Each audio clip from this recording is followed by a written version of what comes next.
제목에 적혀 있죠. 숙제를 오늘 하려고 했는데 못했어요 라고 적혀 있는데요. 예를 들어 봅시다. 월요일에 숙제를 냈어요. 학원에 와서 공부를 한 다음에 선생님이 월요일날 숙제를 냈습니다.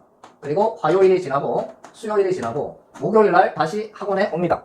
자, 선생님은 어떤 목적으로 숙제를 내냐면 학원에서 이제 돌아가서요. 월요일에 숙제를 조금 하고 화요일에 조금 하고 수요일에 조금 매일 이렇게 공부를 해서 숙제를 완성한 다음에 목요일에 오기를 원합니다. 이렇게 해서 숙제를 내는데 학생들은 어떻게 하냐면요. 월요일날 숙제 안 합니다. 화요일에 안 합니다. 수요일에 안 하고 학교 갔다 와서 목요일에 잠깐 예를 들어서 30분에서 1시간 시간이 나면 이때 숙제를 번개같이 하고 학원에 옵니다. 그런데 이때 무슨 상황이 벌어지면 숙제를 못 하잖아요. 그때 하는 이야기가 이 이야기입니다. 숙제를 오늘 하려고 했는데 못했어요. 이것도 이유 같지만 숙제를 할 수 있는 날이 많았잖아요.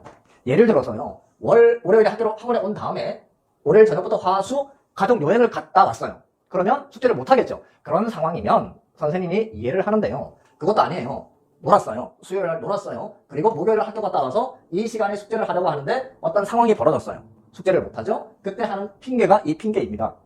자, 학생들은 화요일 수요일에 숙제를 할 수 있었음에도 불구하고 숙제를 안 하고 놀아요. 하루살이가 제일 원하는 것이 뭘까요? 하루살이가 제일 원하는 것. 내일을 보는 거잖아요. 하루살이에게는 내일이 없으니까. 하루살이가 제일 바라는 것은 내일인데요. 내일인데 여러분들한테는 내일이 있죠. 그래서 학생들은 어떻게 이야기를 합니까? 우리에게는 내일이 있다. 그러니까 오늘 할 일을 내일로 미루자. 내일이 있죠? 내일로 미뤄요. 내일이 있죠? 내일로 미룹니다.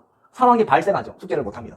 하루살이에게 없는 그 소중한 내일을 여러분들은 이렇게 악용하는 거죠. 우리에게는 내일이 있으니까 오늘 할 일을 내일로 미루자. 그러면 안 됩니다. 자, 숙제는 선생님이 이렇게 숙제를 내는 이유는 매일매일 조금씩 배운 것들을 계속 반복해서 기억을 되살리라고 숙제를 내는 거예요. 그리고 이 숙제는요. 숙제를 숙제라고 생각하면 안 됩니다. 숙제를 내지 않아도 여러분들은 공부를 스스로 해야 되는데 해요, 안 해요? 안 하잖아요. 그러니까 숙제는 공부의 최소한으로 선생님이 생각을 하고 숙제를 내는 거예요. 여러분들이 안 하니까 최소한 이것 정도는 해야 되겠다 라고 생각해서 숙제를 내는 겁니다. 그러니까 숙제를 숙제라고 생각하면 안 됩니다.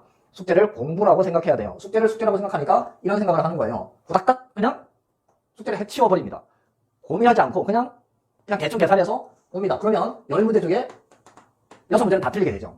왜? 고민을 안 했으니까요. 고민을 하고 문제를 풀어와야 되는데 물론 정말 몰라서 못 푸는 경우도 있겠죠. 그런 경우는 어쩔 수 없겠지만 이렇게 번개같이 숙제를 하니까 틀리는 경우가 많겠죠. 여러분들한테 도움이 하나도 안 됩니다. 숙제는 최소한의 공부니까 그것을 나누어서 매일매일 조금씩 이렇게 하는 습관을 길러야 돼요. 그래야 이 핑계를 대지 않습니다.